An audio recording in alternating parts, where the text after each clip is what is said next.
So, in today's training and today's episode, we're going to be covering exactly what the right and wrong ways for creating content on LinkedIn strategically using AI. Now, what I'm going to say is that AI is here to stay. It is not going anywhere. There are AI tools in every way, shape, or form that you can imagine right now. Even when you go on LinkedIn, one of the features that premium accounts of LinkedIn get are replying with AI generated comments and AI generated replies.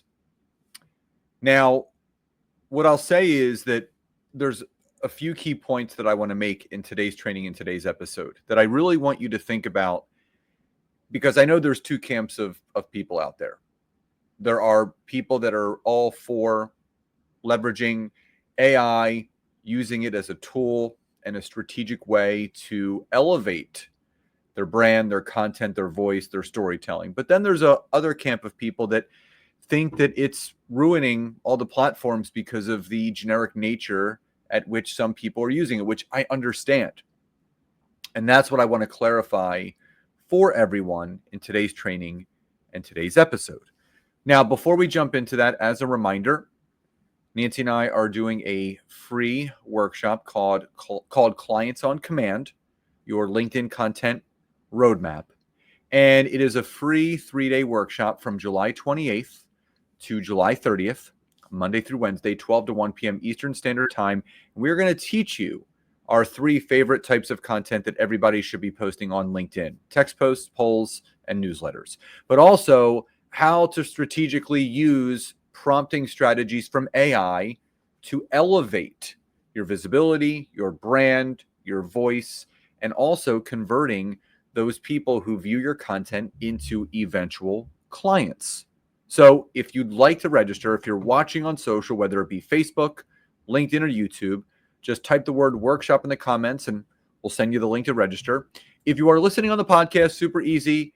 The description has the link to register, so just head over there, click on it, get yourself registered, and we'll see you on the 28th, where we have over 1,000 people. Yeah, you've heard that right. 1,000 people registered for this workshop. Now, using AI the right way to create content on LinkedIn is really important. So the first thing that I really want to highlight is that there is a huge difference between using AI strategically versus letting it hijack your voice. Now, let me be more specific. So how could AI hijack your voice? So if I was to go on to ChatGPT and I would say, write me a post for my LinkedIn audience geared towards coaches and consultants who are struggling with creating sales in their business.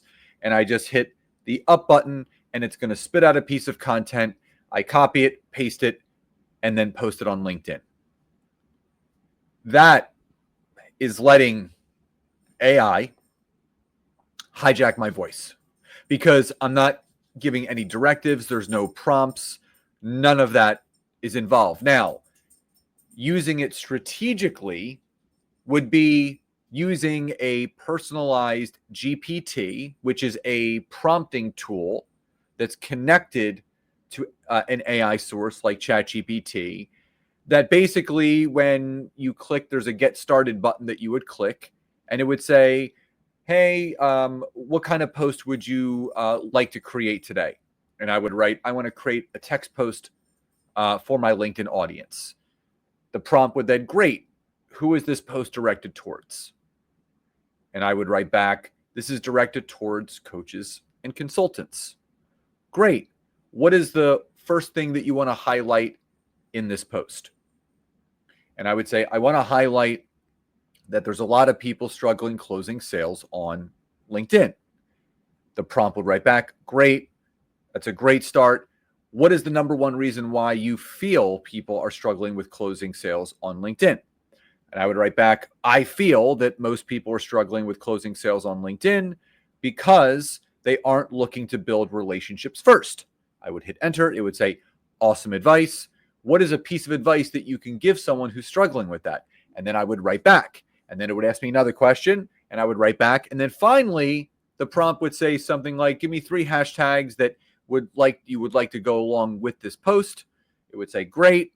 What's the call to action? And I would type in, what was your biggest takeaway from this post? Please comment below. So I've given it 6 to 7 sentences of my own voice, my own content. And this prompt would then take all of that and write it into a beautiful post that is strategically written in my voice with my words the way that I want it to be written. Now, if I like what is there, I can just copy it and then paste it into LinkedIn and post it, or I can throw it into a Google document or a Microsoft Word document, change some wording, then copy it, then paste it, and then post it. So there is the difference between using AI strategically versus letting it hijack your voice. But the other thing is that Nancy and I want to let everybody know there are some warning signs that your AI content has gone generic. If I was to quantify, if someone was to ask me, Scott, what is one way to realize, or what is a sign that my AI content has gone generic? Well, number one, you're getting lazy with how you're using AI, in the sense of you're not really being descriptive with your prompts and your input to get better output. You're literally just saying, write me a post, here it is. Or you're not really looking at the output. Maybe they're using words like delve or whom, or it's got those dashes and a ton of emojis, which screams AI. There is not one post that I put out on LinkedIn that I do not edit first and really go through my checks and balances of, is this my voice? Is this content correct? Are the facts right? And is this worthy to be posted? Sometimes it isn't, and I go back to the drawing board. But those are some warning signs. You're getting lazy with it. Too many emojis, dashes, and words that you don't use, like delve or whom or whatever words it's pumping out. So look at your content, and also you'll then start to see your engagement start to plummet. So it brings up one of the questions that Nancy and I get asked often is, how do I lead with my lived experiences while letting AI organize my thoughts? And why I wanted to cover this topic is right now, as you are currently watching or listening to this, one of the number one drivers of engagement on LinkedIn right now is thought-provoking leadership information in your content that is framed in storytelling. So what I love about, and just to give you an example, Nancy and I, we have our own private community membership called the Expert Content Society, where we give 24 custom GPTs to our members that they can use to help create their content each week on LinkedIn. 6 posts per week, 24 per month. And they're all themed out in the sense of they're specific to what that person wants to talk about. And there's about 6 or 7 questions per prompt. And the fact is that the prompts really pull out. The questions that are asked are through lived experiences. So again, when you're asked a question through a prompt, something like, what is one of the biggest moments in your business career that shifted your mindset in how you go about building your business?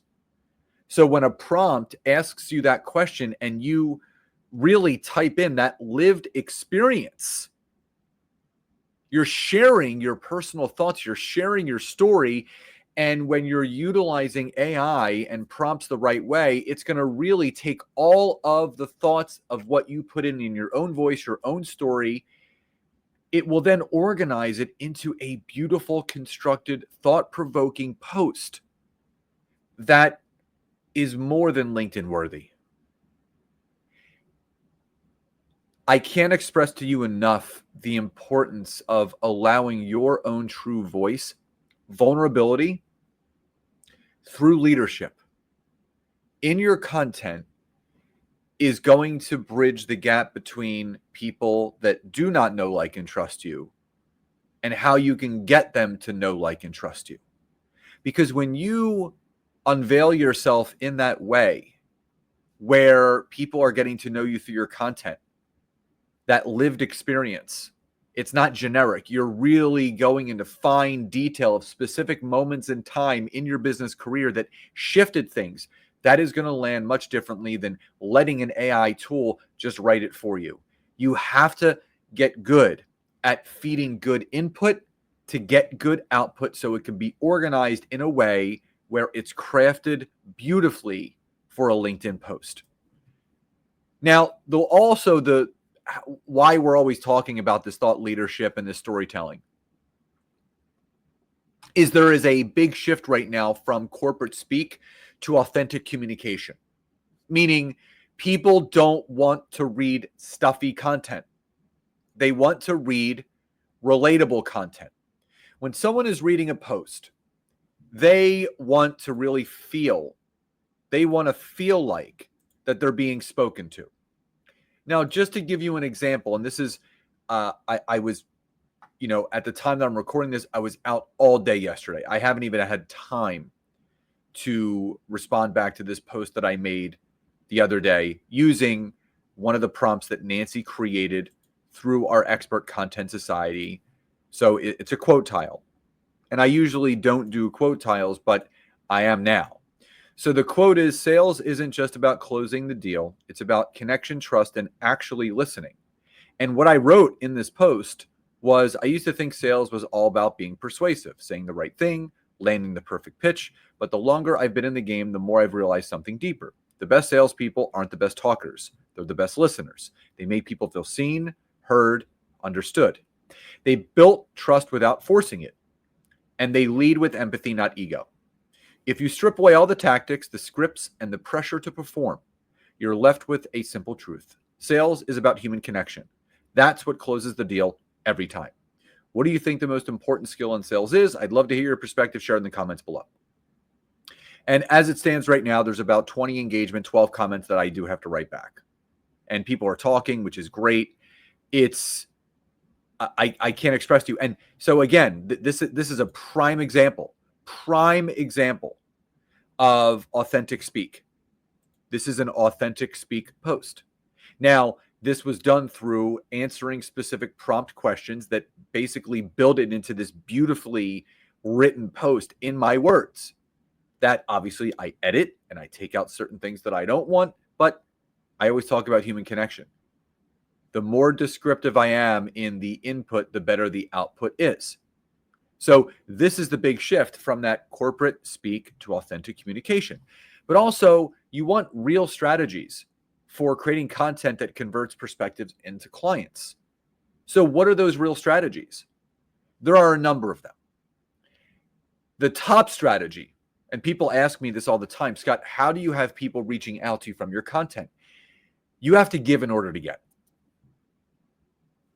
Your content has to be so value added in the sense of you're giving free value, free tips, free education, free information, free updates, that when that person reads that post, you're leaving them better, where they feel almost like in a way grateful that this post was brought into their newsfeed and they were able to read it, because again, you want to give people simple strategies where they can then apply it and have you to come back to and say thank you. And eventually, after you've landed enough times in front of them, guess what? They're going to reach out and ask for a phone call or a Zoom and find out how you can help them.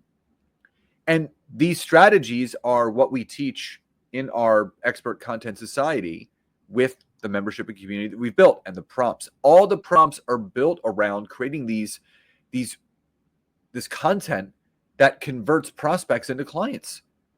Yes, you're looking to build relationships, but also you're looking to build a business, and you're in a business to serve people with value. But the fact is, most people are not posting on LinkedIn. 99% of people don't do anything on LinkedIn. Only 1% of the LinkedIn population posts at least one time or more per week. And one of the majority reasons why they don't post is they don't know what to say. But what if you did? That is why all the prompts that we've built through the Expert Content Society are strategically built to pull all of this amazing information out of you, where your content starts to convert. The old train of thought is if I connect and message people and get them on a call, I can close them into sales. That is 3 to 5 years ago. Where it stands currently right now is the better your content is, the more likely it's going to convert rather than messaging, because people want to get to know, like, and trust you. And when you have that real strategy of creating thought-provoking leadership style storytelling content, that is what's going to convert people that are just perspective of prospects into closed clients. So again, after listening this or watching this, if you are interested in learning more about how we go about this strategy, this is exactly what we're teaching in our free workshop from July 28th to July 30th. It is from 12 to 1 p.m. Eastern Standard Time, Monday through Wednesday. All you have to do, if you're watching on social, Facebook, YouTube, or LinkedIn, just type the word workshop in the comments. We'll send you the registration link. If you're listening on the podcast, super easy. The description has the link. Click on it, name, email, and you're in. And we would love to see you there to join the 1,000+ that are going to be at this event with us. So I hope you found today's episode and today's training helpful. Love and gratitude, and I'll talk to you next time.